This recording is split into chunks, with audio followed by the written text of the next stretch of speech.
Isabel's bright red high-top sneakers crunched through the snow. The shadows had grown long in the pines, and night was falling. She walked with her arms wrapped around her thin frame, attempting to keep warm. Jeremy waddled next to her, less enthusiastic than he had been when they had begun their journey those hours, days, years, forever ago. Truth be told, Isabel felt her spirit fading as well, sapped out by the cold wind and the darkening shadows. Emma was gone now, and Isabel didn't know where she was. She was, for the first time in her memory, afraid.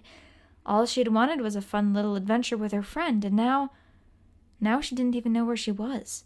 She had lost her friend in a very bad place, and she kept imagining bad things happening to her, scraped knees and bruises and even a cut, and one image that kept repeating, Emma lying on the ground and not moving.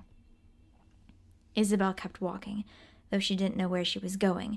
She couldn't feel her toes. She wanted to go home, and for Emma to come back, and for everything to be all right again. Let the factory make their games. She just wanted to go home with her friend. The sun set, and the forest faded to blue and slipped into black. In glimpses of the sky through the trees, Isabel could see the stars and the moons, and their light was weak.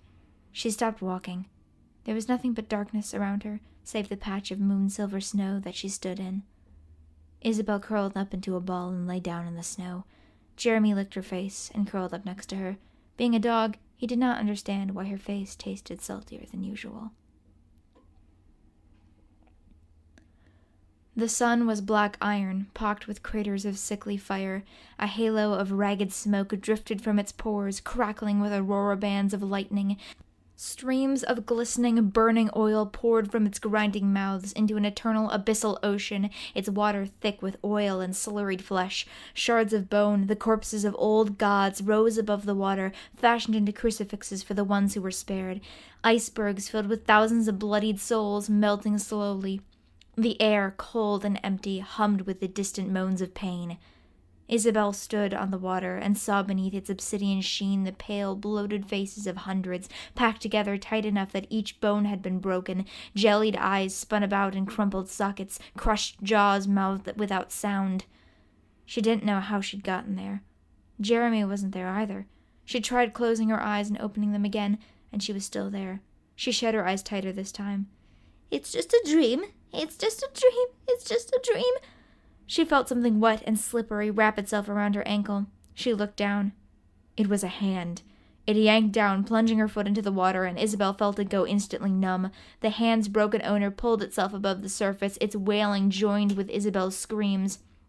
Isabel beat at the thing's misshapen head, the flesh and bones separating like pudding around her fists. More arms reached up to grab her, to pull her down, to pull themselves up, and their grips did not loosen. She sank into the numbing murk, up to her shins, up to her thighs, up to her waist. "Emma!" Isabel screamed as loud as she could. "Emma, please help!"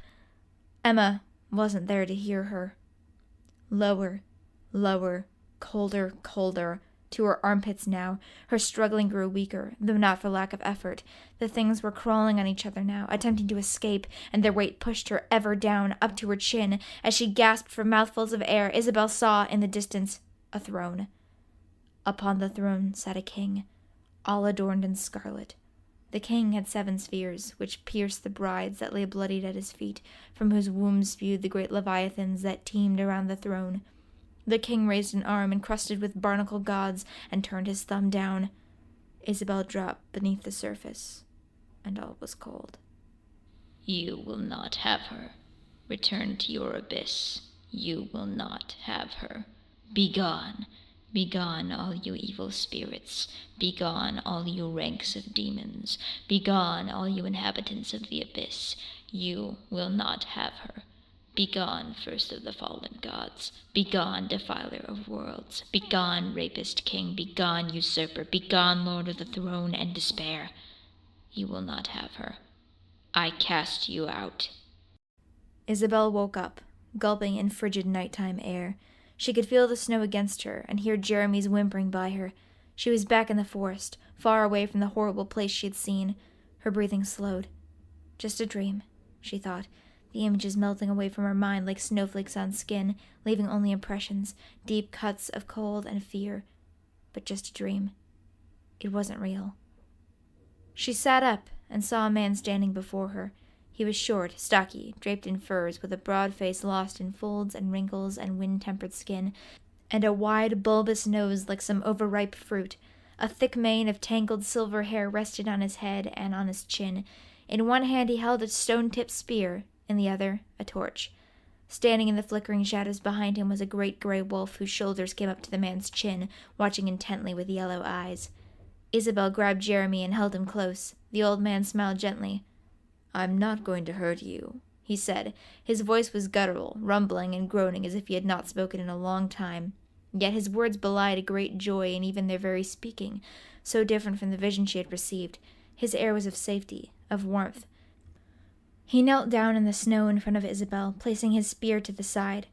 "What is your name, child?" "Isabel," she said, letting go of Jeremy. "Who are you?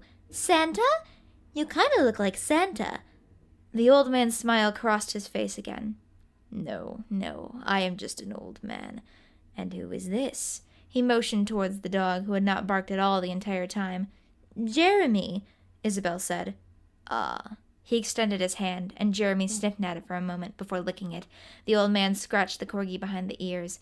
"He is a fitting companion for you. And what are you doing out here in the snow, Isabella and Jeremy?" I'm looking for my friend Emma. I lost her, but now I don't know where I am, and I'm worried about her, and I don't know if I can find her or my way home. Could you help me?"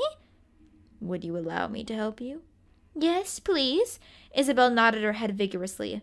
"Then I will help you." The man stood up, and Isabel followed suit. Jeremy went over and attempted to sniff the wolf's butt. The wolf pushed him onto his side with a lazy paw, then grabbed him with his mouth and proceeded to carry him, like a pup. "Come with me," the old man said. "I will show you a safe path." Isabel followed him. They walked through the dark, passing from the woods to the switchbacks up into the mountains. The old man said nothing, but it was the good kind of nothing, Isabel had decided, the kind of nothing that filled up afternoon naps and cloud-watching. The wolf had decided that Jeremy squirmed too much, and now the corgi trotted along beside, nipping at the wolf's heels. The wolf ignored him. When they had risen above the trees, the old man paused and looked out over the valley. "What are you looking at?" Isabel asked. "Merely where we have been." "Oh." The path rose higher up the cliffside, before leveling off in a shelf scattered with snowdrifts and banks of pebbles. The cave entrance yawned in the mountainside, a trickle of water flowing out of it to freeze as it dripped over the edge. "This path will lead you homeward. I cannot follow you beyond its mouth," the man said. "You and your companion must walk it alone." Isabel frowned as she gazed into the darkness. She had grown used to the old man's comforting, quiet presence. "Is it safe?" "It is as safe as you will it." "Can I at least have the torch?" There was no answer. She turned to see that the old man and his wolf were gone, as was his torch. "Oh, well, he was a load of help," she said, and she meant at least some of it. "Come on, Jeremy, stick close to me." Isabel placed a hand on the wall of the cave and slowly began to walk. The tunnel's path was at an incline, though it did not wind about. Soon removed from the light of the moons, Isabel navigated solely by the rough stone wall under her fingertips and the crunch of gravel under her feet. Time did not pass at all, and it did not pass in large quantities. The trickling of water and Jeremy's padding steps were her only accompaniment. The wall ended. The floor flattened out. Isabel stumbled, righted herself, moved her hand back to where it ought to be, and found only open air. She waved an arm in the general direction of where the wall had been. Nothing. She spun around, feeling out into the darkness. "Jeremy? Jeremy?" Her voice did not even echo. The trickle of the water was absent. The empty space closed around her, choking her heart with long fingers. Gouged impressions of that terrible cold, that terrible fear, erupted in her mind, and she could not shake them. "Jeremy! Jeremy! Jeremy!" Her voice snapped. "Jeremy! Don't leave me alone." She sank into the darkness and faded. And she heard a voice. Two voices, more, a chorus rising up from the dark. "I know the names of the stars, and sung the animals their names, and discerned the course of the winds. I told the heart of all stories within my breast, and mark the kinship of the beasts of the land, and know the land as friend. Who first looked up? Who held the first child? It was I. It was I. Who seeks beyond the horizon? Who makes real the future? Who carries the past? It is I, it is I, it is I. by wonders untold, the gift to create a wonder. It was I, who was gifted in humility. In creation I am made, in creation I create, and the span of humanity rests in me, for I raise up my head. And there was fire, Isabel whispered. A flame, delicate and small, flickered to life in her palm. She picked herself up off the ground, and the fire in her hand grew brighter, warmth and light pouring out, casting away the darkness. She stood in a vast cave, the hollow heart of the mountain, now illuminated by the fire in her hand. Statues of stone, plaster, copper, steel, wax, clockwork, plastic, wood, refuse, and rubber filled the floor, peeked out of alcoves, clung to stalactites, sat carved in pillars.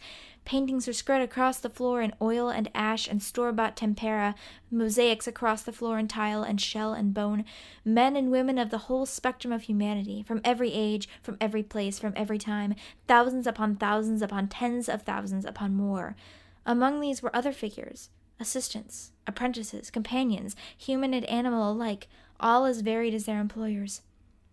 Isabel walked alongside the stream towards its source, and was awed. In the center of the cave, there was a pool of water, fed by a spring, and a great stone column that reached up to the shadowed dome of the ceiling. A face of the column had been cut to provide a flat face, and upon it Isabel saw an image of herself, standing there, legs akimbo, fists on hips, grinning goofily. Emma stood next to her, unflappable as always, and Jeremy sat at her feet, chewing on a squeaky toy. At the base of the pillar was a smaller stone, upon which was, in black and ochre, the figure of a man in furs, holding a spear in one hand and a fire in the other, alongside a great grey wolf. "It's me," Isabel murmured. "It's all me. It's always been me." She whirled around. "It's all me! Memories of you! You're all me! All of this is me!" She no longer saw statues and paintings, but a vast multitude, their faces as familiar as her own. She knew them. She knew their names, their histories, the twined and bundled paths of their lives. Every facet of their souls was a face of her own. She knew each and every wonder they had made. She knew them all, the graying bishop with a sack full of toys and his fat, red-coated brother, the girl with deep orange hair and purple thigh-high boots obscured by a cloud of moths, the dusty woman with a bonnet sitting atop her medicine wagon, the smirking man with waves of hair and an accordion, the dark woman with a headscarf who smelled of ink and paper, the serious pale woman with a worn guitar and a weathered soul, the ancient tinkerer with his clockwork animals, the entrepreneur from the north in her flamboyant blue sealskins, the lanky man in the tacky purple suit with top hat and cane, the girl with braces and glow-in-the-dark sweater sitting atop a wild boar, the old man and his wolf, and on, down through the thousands. And her father. Jeremy sat at his feet. The corgi waddled over to Isabel, barked, and she picked him up. "Don't you ever do that again, young man," she said with mock sternness. She looked over to where she saw the image of her father, herself, standing. He gave her a nod. And that was that. Isabel stood there in the presence of all her other selves, her spirit now unified with theirs, and knew precisely who she was, what she was doing, and where she was going. She was Isabel Wondermaker, and she was going to find her friend.